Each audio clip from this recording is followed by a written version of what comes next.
Recording. Yep, it says it's being recorded. Excellent. All right, so we are recording the session. It is 12 o'clock noon, so we're going to go ahead and get started with the first of three sessions that Ed is going to lead on the topic of bike infrastructure. So just a couple quick notes here before we get started. This is brought to you by your friends at Ride Illinois. We appreciate you joining us, whether you're in between meetings, working from home, wherever you might be. We appreciate you being able to join us today.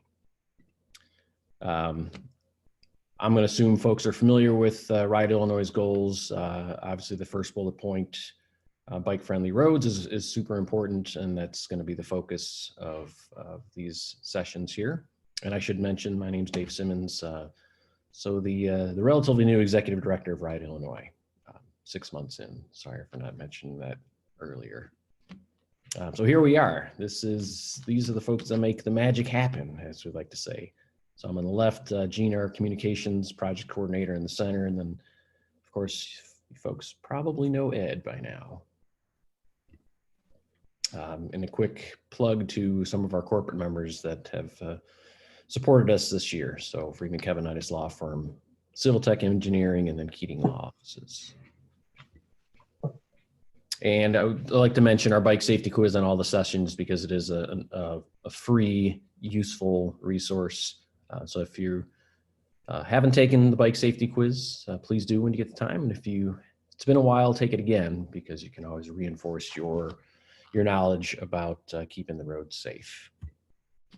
And then I think Ed's going to refer to a few of these things as well. Because it's a webinar, you guys will be on mute. We can certainly unmute you when we have some Q&A. In the meantime, while Ed's presenting, feel free to communicate via the Q&A or the chat. And I'll be monitoring that as Ed's going through his presentation, and we'll interject so we make sure we get you a timely answer to your questions. Obviously, we want this to be a break from kind of the current societal situation, so hopefully this takes your mind off some other less pleasant topics. And did want to mention the two other sessions that Ed is going to be leading the next 2 Wednesdays. So we'll share the registration links for those as well. And this recording is, session's being recorded, and we'll share the link after the session as well. So with that, I'm going to turn things over to Ed. So Ed, I stopped sharing. You should be able to grab it now. Okay. Let's start from the beginning. All right, very good. Well, thank you, Dave. Yeah, let's get started. My name is Ed Barsotti, and I've been with Ride Illinois for quite a while, since 2001. This is the first of 3 webinars that I'll be giving regarding bike infrastructure. Next week is going to focus on road projects, and the third week is going to be on bike planning, on some strategic tips for implementation, as well as some of the grant sources that are available and some tips on those. So I'm going to do a quick introduction. Dave's covered a lot of that already. Then I'm going to talk a little bit more on the different manuals, the national standards and manuals that are out there. It's important to know about those so you can reference them, since this is somewhat of a topic that not everybody is aware of. So we're going to spend a little time on the manuals and standards. Then we're going to jump into a menu of different bikeway types, cover what's appropriate where, start off with off-road trails, off-road types, and then move on through the list of some of the on-road bikeway types that are out there. So Dave's covered a lot of this. We are a nonprofit. I've actually been the bike planning consultant for 22 towns and cities in Illinois. Also have been an advisor for dozens of others throughout the years. We are, as an organization, trying to make biking better, and part of that is being a resource to towns, to advocates as well, on what's the appropriate type of bikeway where. Some thoughts for this webinar. I am going to cover briefly the different types with some practical tips on those. But this field in general is pretty rapidly evolving. It seems like we're getting new bikeway choices every 2 or 3 years as the major cities, some of the larger cities, are really pushing the field forward, trying out different things and expanding our knowledge. The choice of what bikeway is the appropriate one in a particular context varies dramatically according to what that context is. So a hope with this webinar is to give you an idea of what's the appropriate treatment and what location. And that choice is not only based on technical issues, the safety of cyclists and the comfort, there's also some political issues and cost issues and just reality of what you can put where. And I'll try to touch on those as well.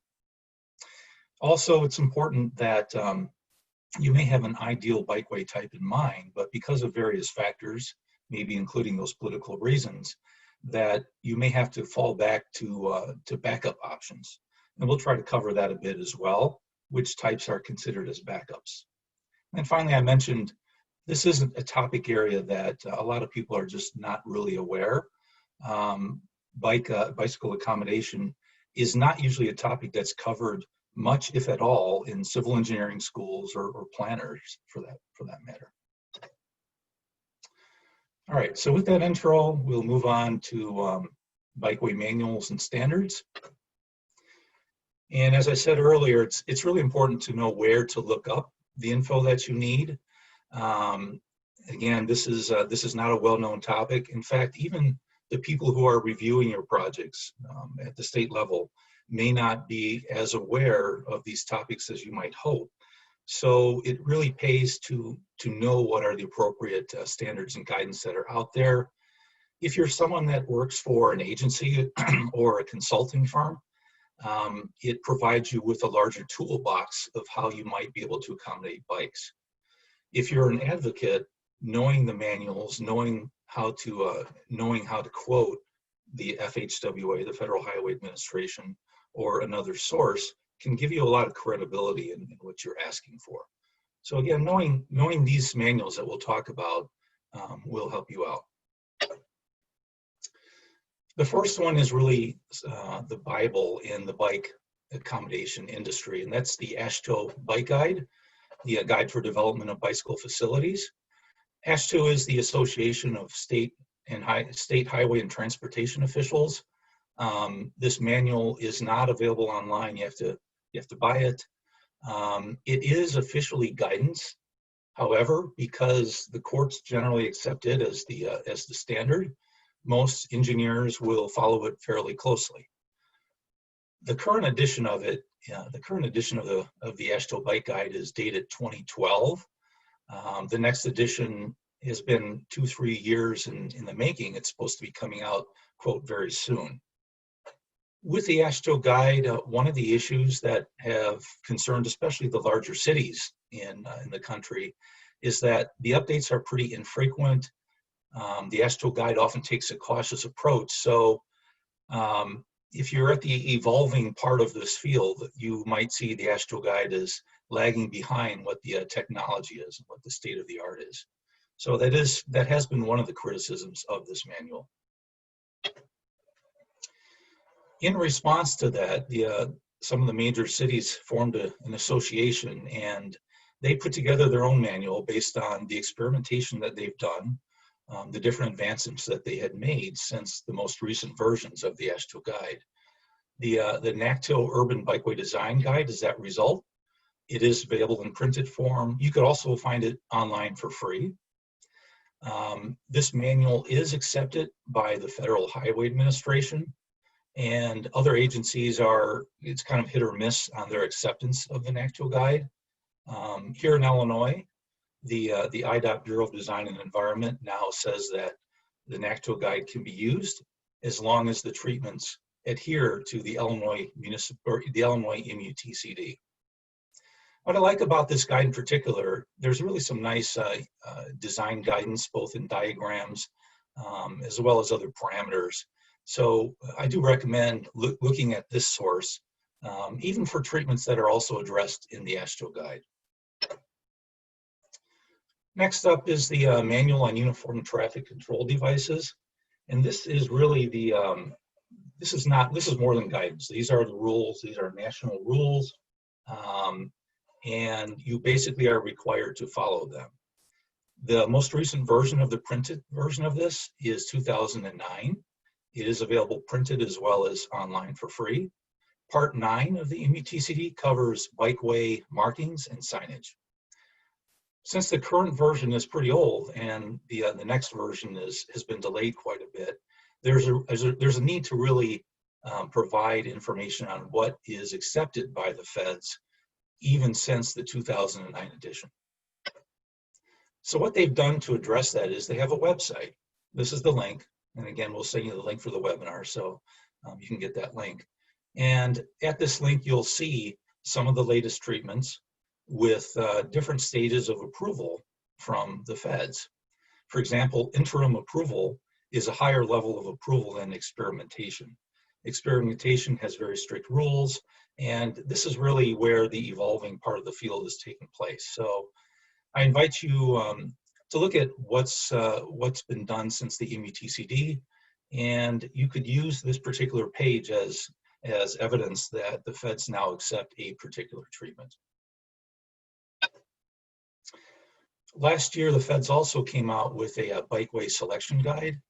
One of the things that we did not see in the 2012 AASHTO guide was a chart like this that's a little more definitive on where is it appropriate to do a regular shared lane that we'll be talking about, where are bike lanes appropriate, and where should you try to separate off-road through a couple of different methods. So what we see in this new publication from the feds is a little stronger guidance on what's appropriate where. You have charts that are as a function of speed and volume of the roadway. There's information on paved shoulder width versus those same parameters. There's discussion of different types of bikeways and how they do at intersections. And then you get some real life examples on dealing with trade-offs and backups. So it's a good source, I recommend it. And then finally at the state level, Bureau of Design and Environment covers IDOT jurisdiction roads. So this is what IDOT uses when they do their own road projects. And then there's the Bureau of Local Roads and Streets manual, particularly Chapter 42, that is used by IDOT's approving staff, those who approve local road projects that are funded with either state or federal money. So if you're a city that's hoping to do something fairly new, you may find that Chapter 42 may not have that treatment yet. In that case, it's worthwhile to quote the national guide or the national references that I've pointed out. And the reason why is that both of these IDOT manuals had really lagged behind severely, many years behind what the national best practice is. The good news on that front is that IDOT is catching up. This past year, they released a very nicely updated version of Chapter 17 for their own roads. And I'm on the committee for the Bureau of Local Roads. An update on that will be coming fairly soon. Okay, Dave, has anyone brought up any questions about the manuals or standards yet? No questions yet, but why don't we pause? You guys can also raise your hand and I can unmute you that way. So if there's any questions, you've got 3 ways to share those: chat, the Q&A, and also by raising your hand. Okay. Well, if those come up, we'll definitely take a break. All right. So the next topic will be off-road trails and bikeways. We are going to run through the menu and really start with the separated treatments and then move on to the different on-road options that you might see.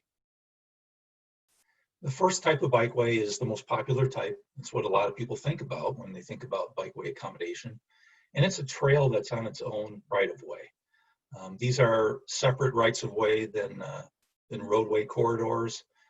It might be along a river or an expressway, an old railroad conversion, utility easements, and so on. And these often form the backbone of a community's bikeway network, but they don't go everywhere that people need to go by bike. You do see a lot of recreation on this type of bikeway, but you also see transportation as well. This is your trunk line for the network, and often it will be convenient for people to use for transportation purposes if it's going in the direction where they can then hop off and use another bikeway to get where they need to go. A couple additional slides about trails that I want to mention. First of all, IDOT in the last couple of years or so commissioned a study by SIU Edwardsville that looked at uncontrolled crossings, pedestrian crossings, which can include trails, what to do at uncontrolled crossings of roadways. And from that research, they developed a new policy, a new reference that's listed here. It takes as a function of the number of lanes and speed and volume of the roadway that's being crossed, it comes up with different levels of treatment, different levels of intervention for the crossing to try to improve the safety. So the lowest speed roads, quiet roads, a level 1 might just be signage. Level 5 is the most, where you have as high as something called a pedestrian hybrid beacon, which is kind of like a stoplight. In between, you have other levels of treatment. So this is a new guidance that IDOT has published. I do recommend taking a look at that. You can find it online. It's a good reference for either retrofitting the safety of crossings of trails you already have, or in projects that you have coming up. Then from the political side, it's interesting how you see signs that are promoting new subdivisions that say we have trails and we have 15 miles of trails in our subdivision, our neighborhood. But then if you try to retrofit a trail in an existing neighborhood, oh my gosh, the neighbors come out. You typically get a couple people with active imaginations that really play on the emotions of their neighbors, and before you know it, you face the angry mob. You haven't really been involved in the bike planning field until you have faced that angry mob. The common NIMBY concerns that people raise are about crime that the trail is going to bring, or decreasing property values, and a couple of other issues. They come up in time after time again across the country. Thankfully, the Rails to Trails Conservancy has done research on those and what truly happens when you install the trail. And the good news is that these concerns are generally unfounded, that it is just imaginations that people have of the unknown. They don't want to have change in their neighborhood. So it's to the benefit both of advocates as well as agency staff that are involved in retrofitting a trail in a place, to be aware of these studies and debunk these myths before they go into the project, so they can handle that opposition that might come up. Okay, so moving on beyond trails, a specialized type of trail is called a sidepath, a multi-use path that's along the roadway. It's in the roadway corridor. These are generally 10 feet wide. They certainly can be wider, and in some cases they can be narrower, maybe down to 8 feet. Almost always they're two-way, and you can either have a 5-foot buffer minimum or some sort of a separation wall if you don't have 5 feet. Now, the use of these side paths are very popular in places where you have higher traffic. You see a whole lot of side paths in the suburbs, and they certainly have a lot of functionality. They do a great job in many different places, such as that. The key is that if you do not have many crossings, if you do not have many commercial entrances or side streets or residential driveways, then you avoid some of the inherent side path intersection issues that I'll talk about in the next slide. So side paths are great in those locations with good access control, not many crossings. Busier roads, faster, 45-mile-an-hour roads, 40-mile-an-hour roads, these are very appropriate. However, they are not really appropriate in some other places where you have a lot of crossings. Perhaps it's a residential road with driveways very frequently. Perhaps it's a downtown part of your community where you have a lot of commercial entrances. And those are the type of places where you run into problems with side paths. Intersection design is really critical for the reasons that I'm going to show in this slide coming up. Hey, Ed, actually, I've got a question. Sure. So when it comes to maintenance of side paths, if a side path is put in in addition to, a road being repaved or maybe being paved for the first time, where does the maintenance aside, who does that typically fall on? Is it on the same type of upkeep schedule as the roads? They often are not. They're often not maintained as frequently. I know that with IDOT, when IDOT installs a side path as part of their road reconstruction under their Complete Streets policy, there is a maintenance agreement that the local agency has to take over maintenance of the side path or a sidewalk. If there's a sidewalk, the locals take over that maintenance from IDOT. Some counties have similar policies, whereas other counties, it's the county responsibility. For towns, they generally have the responsibility for their own side paths, and their maintenance schedule usually is different than the roadway itself. Okay. So it is something that is sometimes a concern in some places. Yeah, I'm sure we've all seen side paths that seem to be crumbling and the road's in good shape. So yeah, it's okay. I appreciate the explanation. Okay, so taking a look at side path intersections and what happens there, the reasons why we run into problems. First of all, I'll state that when I've talked with elected officials, when I've talked with others, there's a common belief that the use of side paths is always safer than on road. But it's surprising to people that that is not always true when you have a lot of crossings, especially for people such as bicyclist number 2 in this diagram, who are biking contraflow against the flow of the adjacent traffic. The reason why is that at intersections, bicyclists on side paths, especially contraflow, may not be where cars that are turning are looking. So for example, the car that's coming out from the right and wanting to make a right turn onto the street here in this diagram, the view angle of where that motorist is looking is to his or her left, looking for a gap before they turn to the right. And if you're someone who's a bicyclist number 2, you may not be where that person is looking. It may also be that that road was designed with such a large turning radii that the stop line and the crosswalk are a lot farther back than they should be. Over the recent decades, that has been the trend in intersection design, is to push the stop line and the crosswalk back farther. So what we're seeing is worse and worse stop line compliance.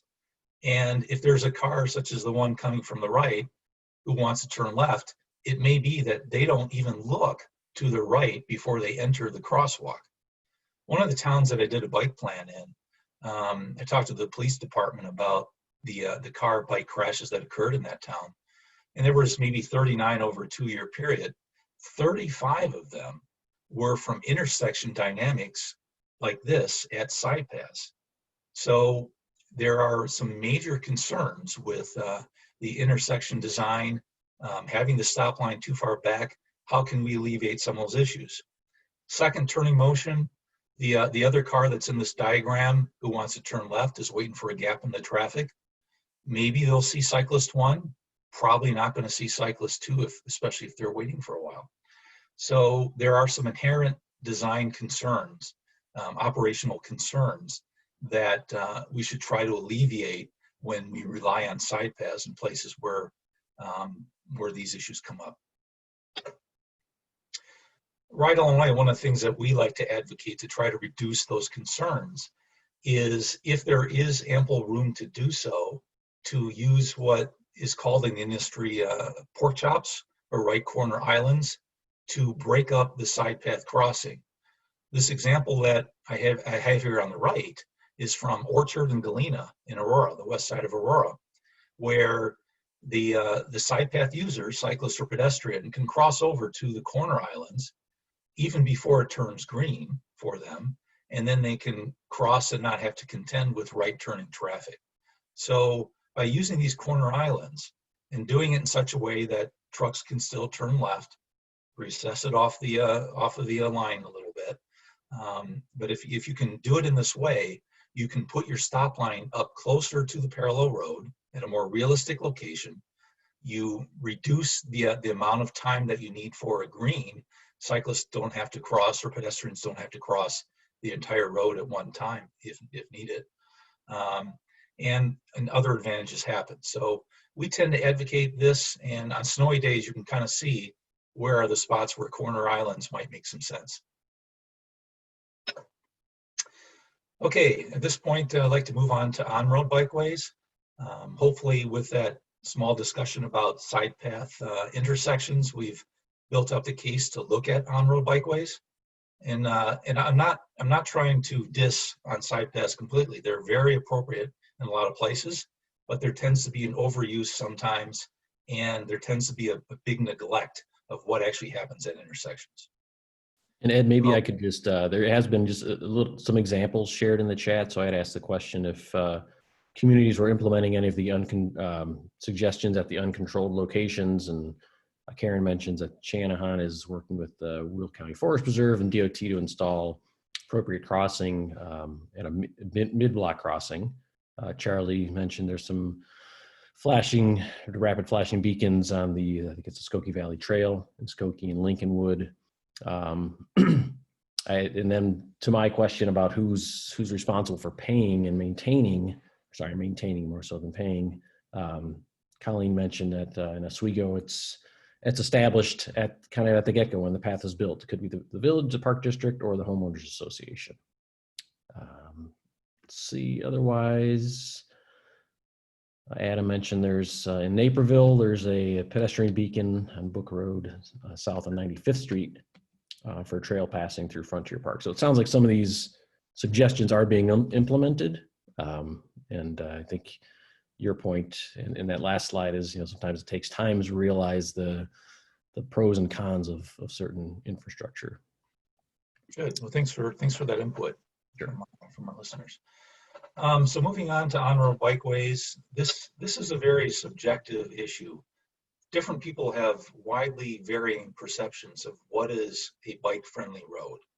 I did a couple of bike plans before for two adjacent towns. One of them, the public works guy, was a triathlete, and he was fine biking on almost any road.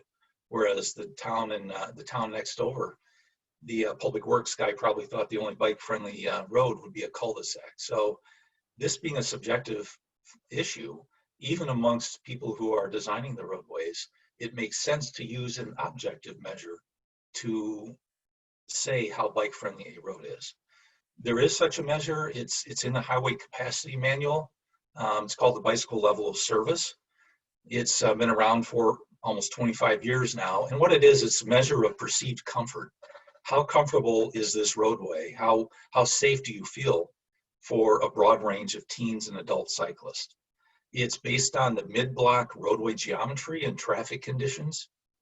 And we have a calculator that we have on our website that you can plug in different parameters for a roadway and find out what is that bicycle level of service. The targets for level of service, bicycle level service, if you're trying to accommodate at least the club level riders, C is a pretty good target. If you're trying to accommodate a broader range of people, such as if you're doing a bike plan, B or A is a good target to shoot for. And what we find for messing around with the calculator form is that if you have striping of some type, either a paved shoulder or a bike lane, what we'll be talking about, then that generally adds about 1 grade of comfort level for people. The first type of on-road bikeway that I'll mention is the simplest, and that is simply a bike route, a designated bike route, designated with bike route signage. This is a sign that you can put up on a preferred roadway that does not have any sort of constraints on where you use it. There used to be a misperception that you had to have 14-foot lanes to use this. That was actually an interpretation mistake by IDOT that we're clearing up in the next BLR manual. But this treatment, adding this sign, can be done on a roadway that has stripes or doesn't have stripes. It has a certain lane width or not. There's no restrictions on the traffic counts. It just indicates that this is a preferred route. It's very flexible. The trend using this sign, since it doesn't really tell cyclists where you are on the road network, is to add wayfinding to it. The 2009 version of the MUTCD brought a bunch of new options, including the graphic in the lower left here, where you can indicate where this bike route is bringing you.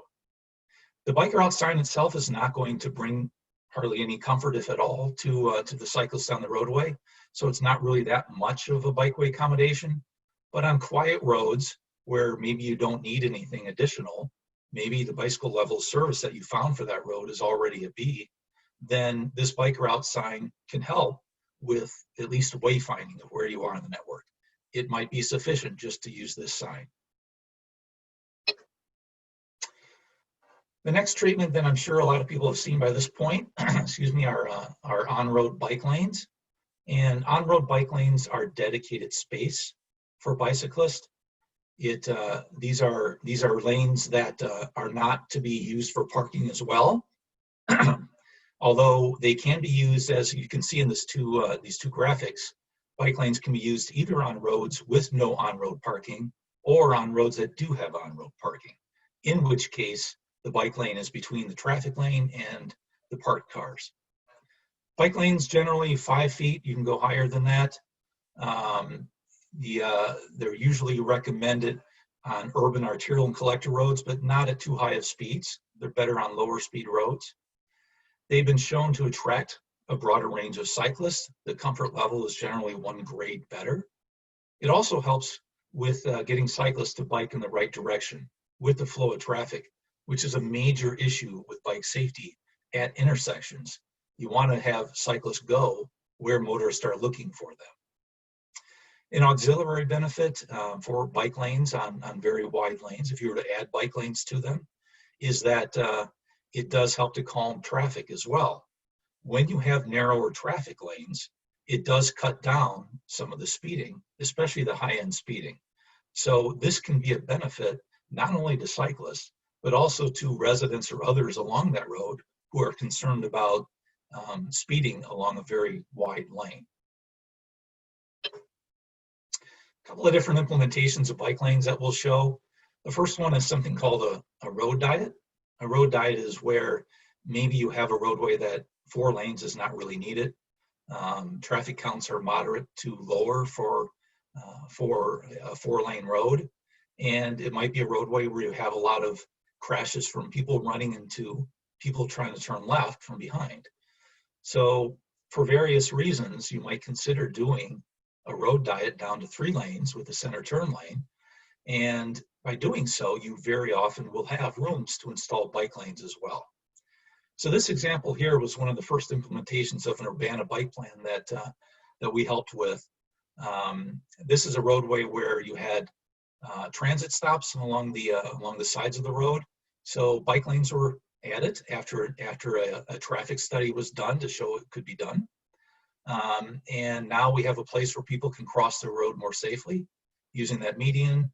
It provides bike lanes on each side. So it was a treatment that served different uses. And when you can serve different uses in bike accommodations, when you can find a win-win, politically you're in a much better place. So with road diets, including bike lanes, I would recommend using an FHWA guide that now talks about road diets. It talks about what are different ranges that might work. It always recommends intersection traffic studies to make sure the intersections can handle the change, but it is a very good possibility for some roads that might be considered overbuilt. Bike lanes, if you have the real estate to do so, often it will add to the comfort even more if you can add buffering to those bike lanes. And those buffers may be either on the traffic side or the parking side, depending on different factors, including the traffic level, the parking turnover, and so on. So if you only had one to choose from, if you can only put the buffer on one side, you have to choose based on that context. The buffers, if they're under 3 feet, if they're between 1.5 and 3 feet between the buffer lines, then you do not need the cross hashing. Above 3 feet, you do need that. So this does improve comfort again, and the FHWA Selecting Bikeway Treatments Guide does talk about buffered bike lanes as being preferred by bicyclists. Again, when you have the real estate to do it. Separated bike lanes, protected bike lanes was an old name, cycle tracks was another. This is one that's gotten a little bit more press and more attention as some of the major urban cities in the country have really started to implement these. These are almost kind of like side paths on the roadway, if you will, but they're usually in places where you're not mixing pedestrian and bicycle traffic. They're in places where you have pedestrian use, and maybe that pedestrian use might be moderate, it might be heavy, and you don't want to have bicyclists on those sidewalks. So in those situations, you may have enough room on the roadway to install either one-way or two-way separated bike lanes that have some sort of physical separation from traffic. That physical separation could be even parked cars, it could be a raised median, it could be plastic bollards, it could be planters, a number of different things. And the NACTO guide talks about that quite a bit. These can be either one-way or two-way, but with two-way, you really run into issues at intersections. You have to do things such as have special signal phasing at stoplights to make sure you avoid problems due to cars going out into the separated bike lane space. There is actually now a guide on separated bike lanes. So the NACTO Urban Bikeway Design Guide touches on this treatment somewhat. It has some nice details, but you can get even more details with the new reference that is available. So separated bike lanes generally have been used in dense urban cores or in downtown areas within cities. The one on the left is in Aurora. Rupa, hi, how you doing? This treatment has not been used as much in suburban areas, in places where you do not see a lot of pedestrian traffic. And that becomes kind of an issue.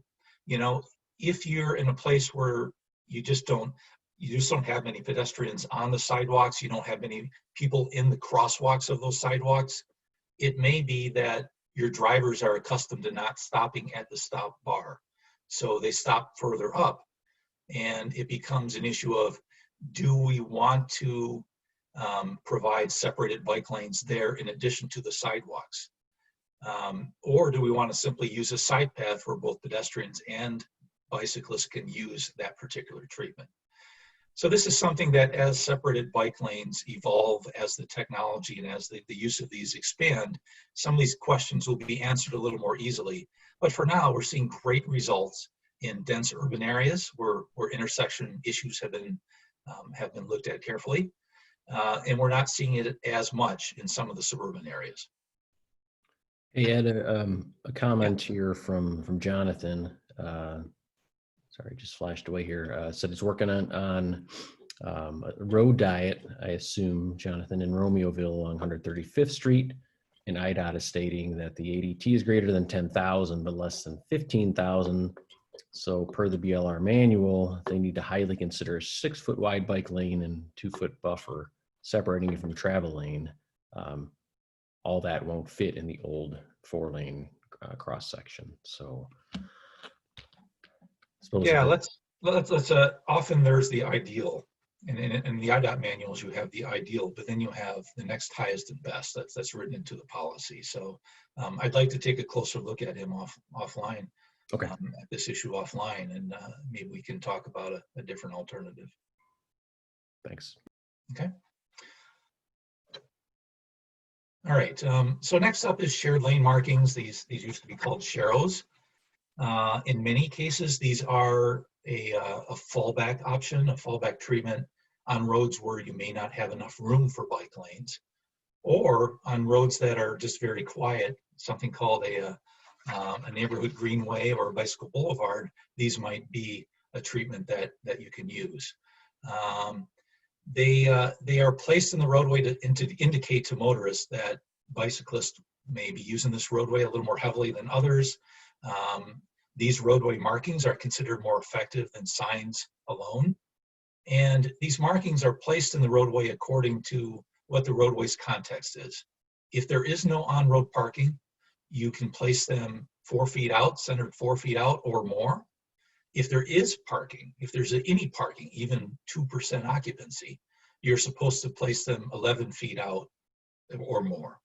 So in cases where you do have a lot of on-road parking occupancy, placing it 11 feet out helps to keep bicyclists out of what's called the door zone.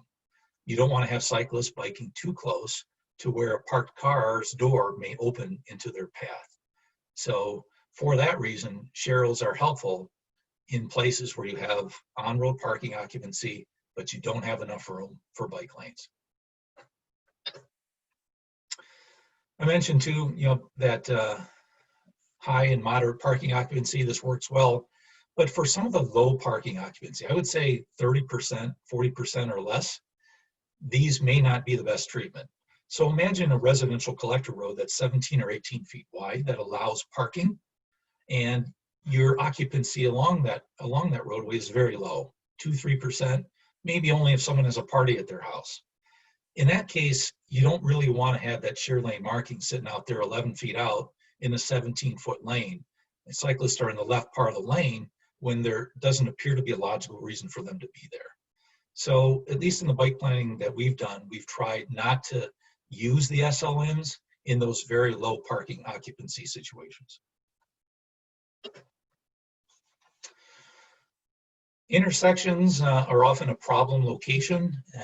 If you have bike lanes, it may be that when you approach an intersection, suddenly there's a left turn lane or a right turn lane that prevents the use of the bike lane through that intersection. If you do have enough room to carry the bike lane through an intersection, you still have the issue of cars that are turning right. Will they turn into the path of a cyclist? So there's different ways to try to avoid that. The lower left is a diagram that the MUTCD now allows. It's not in the 2009 guide, but it is on that one web page that I showed you, where you can put share lane markings in the left part of a right turn only lane so that cyclists won't have what's called the right hook crash, a car cutting them off as they turn right. The middle graphic is something called a bike box, where a bike can scoot through and up in front of traffic to get a head start when the light turns green. It can help reduce some of that right hook crashes as well. But in my mind, the jury's kind of mixed on this issue. If you do have a road that has a lot of truck traffic, then the act of the cyclist scooting up in that bike box to get to that front spot puts them into a danger zone, a blind spot for trucks that are turning right. So I think that's a consideration to be worried about with bike boxes. And then on the diagrams on the right show different treatments. If you do have enough room to carry that bike lane through the intersection, there are different ways of trying to enhance the visibility of that bike lane carrying through. Next treatment I want to show, again, falls into the category of a backup treatment.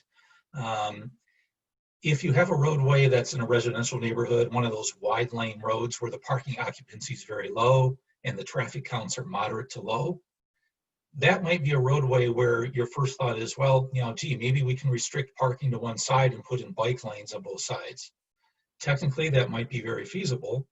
However, what you might find is that the residents like to have it so their guests can park on their side of the road. So if politically you find there's a lot of opposition to doing this treatment, then a fallback position is to use that flexibility that the bike route sign offers you and stripe off what could be considered as like urban shoulders. Stripe off some of that wide width. You now have a space that acts like a shoulder. People can park their car there and feel a little more secure. It'll slow down traffic on this residential road, which often is a big concern. And at the same time, it does provide a space where bikes can ride. If they do come across the occasional parked car, then they would go around it just as they would if there was no stripe along this roadway. So it's a win-win situation. It's a win-win fallback position. Interestingly, Buffalo Grove's Police Department advocated this treatment because they found that it really cuts down on some of the speeding in places where residents are concerned about speeding, where residents are asking for stop signs at every other street. So again, this is a fallback position. It is not in the manuals, but it is taking advantage of the flexibility of bike route signage.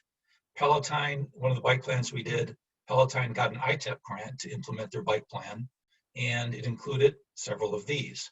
So we had discussions with the Bureau of Local Road and people up at Schaumburg in District 1, and this treatment was approved and is installed. Next up is true paved shoulders that you often will see on some of the more rural roads. Again, the width will vary according to whether you have a lot of trucks, the amount of traffic, and so on. Adding shoulders also has advantages for motorist safety and roadway maintenance. Run off the road crashes will be less. So there's advantages to drivers as well as cyclists. Rumble strips are somewhat the trend to avoid run off the road crashes. Rumble strips being the indentations in the shoulder that makes an audible warning as a driver starts to drift off to the right into the shoulder. The trouble is that if the rumble strips are added, they can become a big problem for cyclists. If rumble strips take up the whole shoulder space, cyclists will have to ride in the travel lane. And drivers may be kind of bewildered. Why is it that the cyclist is biking in the travel lane when you have this nice shoulder? But in reality, the shoulder could cause them to crash. So there are more bike-friendly designs of rumble strips, including this one that IDOT has. So IDOT's design standard calls for rumble strips that are only 8 inches wide, placed pretty close to the edge lane line, and it has gaps, longitudinal gaps, so a cyclist can get either on or off the shoulder every now and then. The trouble with IDOT standard is that it doesn't specifically call to have at least 3 feet of space on the shoulder clear zone to the right of the rumble strips where cyclists can ride without having to ride on the rumbles. So that's something we're trying to get changed, is to say, look, we need to have the space, otherwise it's a detriment. So if you are going to use rumble strips, please keep at least 3 feet of clear zone, and please be sure it's swept occasionally. Another fallback treatment. So maybe there's a roadway where you just don't have the real estate to do anything, but maybe it's a popular route for cycling. Maybe it's a place with moderate traffic, but we're not able to improve the bicycle level of service better than a C or even a D in some cases. So in those situations, maybe it makes sense to heighten the awareness of drivers that this is a roadway commonly used by cyclists, and please be sure that you don't try to squeeze by them within the same lane. The sign that you see on the right is now an IDOT approved sign. It's something we worked on with them that reflects the state law about passing with at least 3 feet of clearance. So Ride Illinois has worked with many towns. There's, I don't know how many different towns and counties now use this sign already, or at least the text version of it. If anyone's interested, please let me know, and I'll get you to the right person at IDOT. The last 2 treatments are a little more experimental. Well, maybe not this one, bicycle boulevards or neighborhood greenways. So many times you will see a roadway grid system where the busy roads just don't have enough real estate to accommodate bikes. But maybe there's a parallel road that we can give bike priority to and designate that as the bicycle superhighway in that particular area. That can be done with bicycle boulevards, where you make a road not attractive for drivers to use.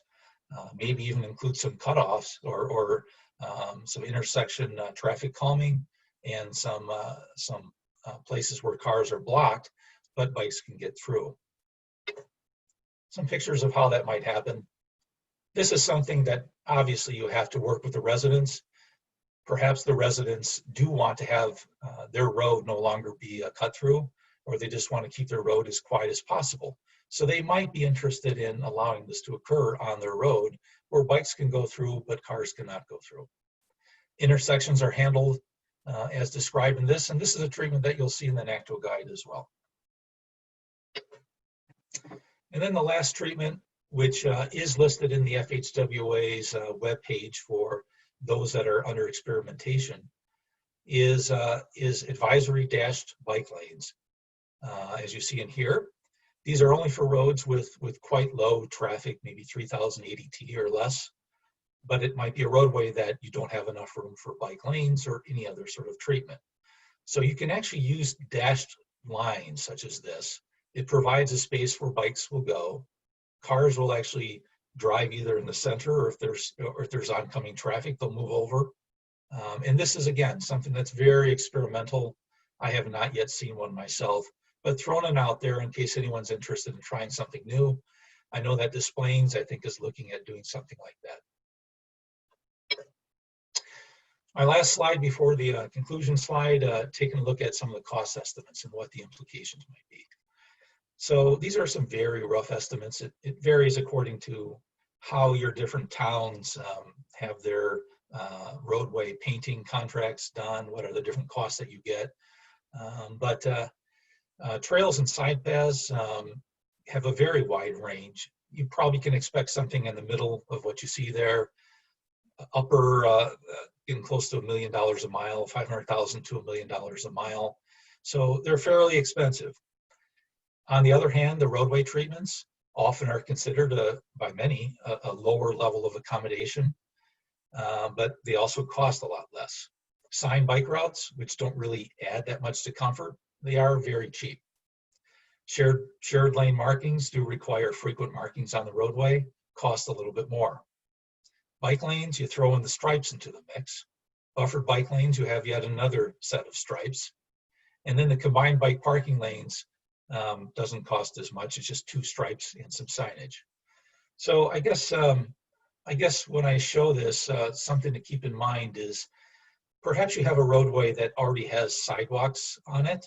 Now, a sidewalk cannot officially be a bikeway, but we all know that very often people will bike on sidewalks, especially in suburban locations where you don't have a lot of pedestrian traffic. It's very rare to see a walker. I would say that if you're doing a bike plan and you're implementing you're prioritizing where to spend your money, your implementation money, you might consider the widening of a sidewalk to side path width as a somewhat lower priority because of the cost associated with doing so. You might consider doing some of those cheaper on-road treatments first before you either seek the grant or allocate some of your local agency money on widening that sidewalk to a side path. But this is really something for individual towns to decide with. On road, again, a lot cheaper. Separated bike lanes is probably closer to trail or side path, but you can get a lot done with not too much money. All right, so at this point, I want to thank you for attending and let you know that the next 2 weeks, the next 2 Wednesday lunch hours, we're going to continue this series of webinars. Next week will be a discussion on advocating better road designs. It's not only for advocates, it's also for local agencies as well. One of the services that Ride Illinois provides is to help towns out when they're looking at particular roadways, helping them brainstorm different solutions. So we'll be discussing that, plus a lot of real life examples of how we've advocated for a certain feature at a certain location.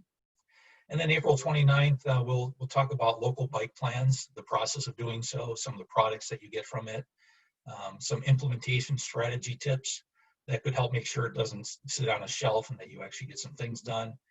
And we'll also cover grants, the different federal and state grants that are out there, with some strategic tips on how to win those and use those to implement your bikeway network.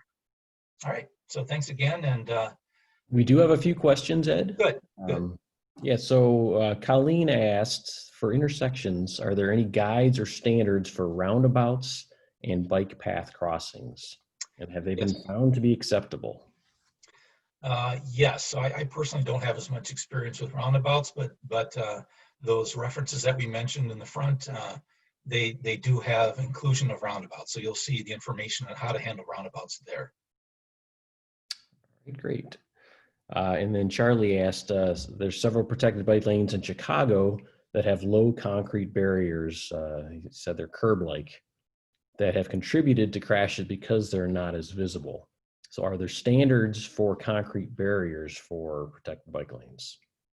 Um, I would refer people to that I did mention there's a new manual on separated bike lanes and how to implement some of the design details. So I would suggest looking at that resource. It should cover it. Okay.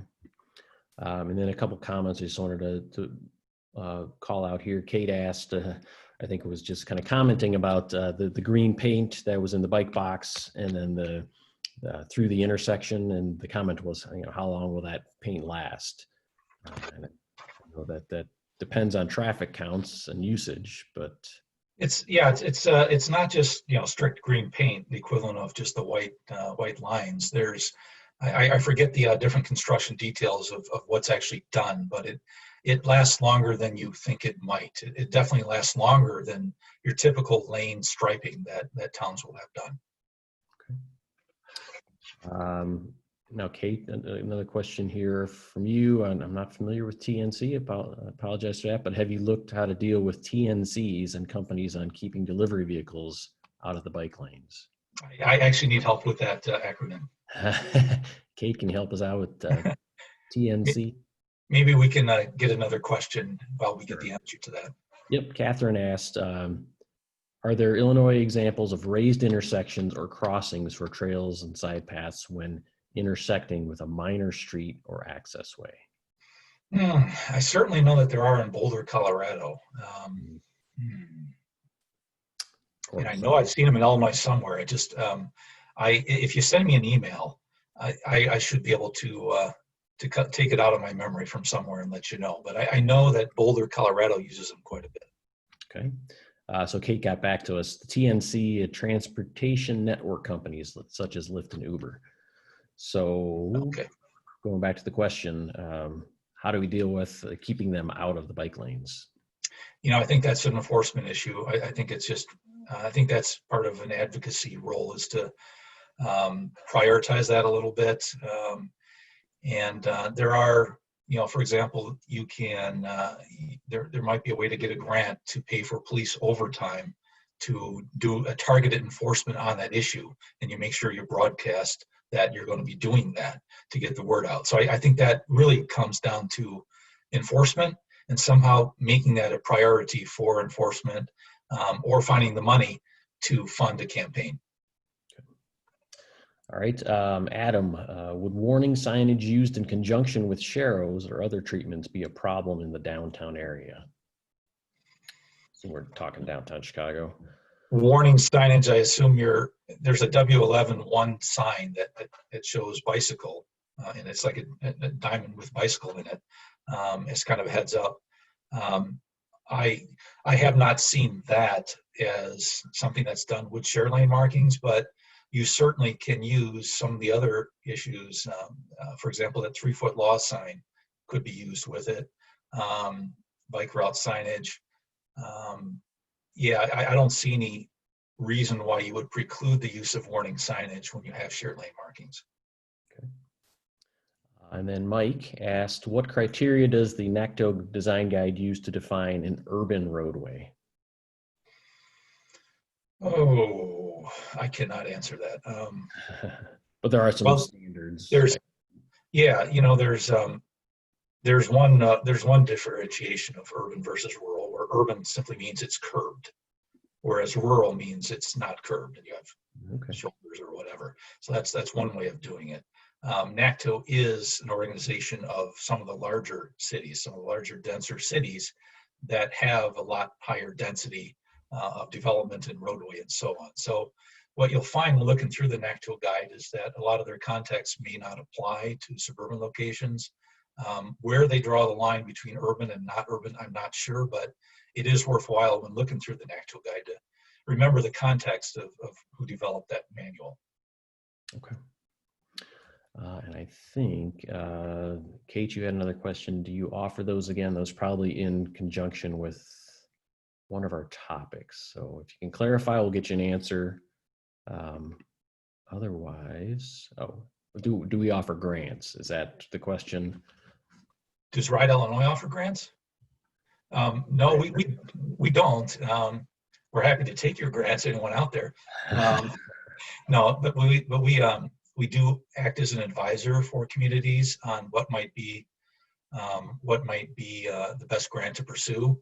I'm going to cover that 2 weeks from now at this webinar, but I will give kind of a teaser on that. For example, the ITEP source, the Illinois Transportation Enhancements Program, typically has been used for individual projects, building a side path or a trail somewhere in the town or a bridge or something. For both Palatine and Effingham, we worked with them on bike plans that we did to apply for an ITEP grant to implement a lot of their on-road bikeways in one shot, miles and miles of it on several streets as one grant. They both won those grants. Palatine has implemented theirs, and they have a lot going on there already. Effingham is still in progress on implementing their grant. But that's just one example of an unusual approach or knowing the grant parameters and advising a town to maybe pursue it to get some money for them. I believe that's all the questions, and we are just after 1 o'clock. So Ed, thank you for all this great information. I know every time that you share this type of information, I learn quite a bit as well. Thanks to everybody who attended as well. As I said, you'll get an email with a link to the recording, and yeah, and do try to attend the sessions the next couple of weeks as well, because this is lots of great information that advocates as well as engineers and planners can use. So thanks, everyone. Yep. Thanks very much. Everybody stay safe. Take care.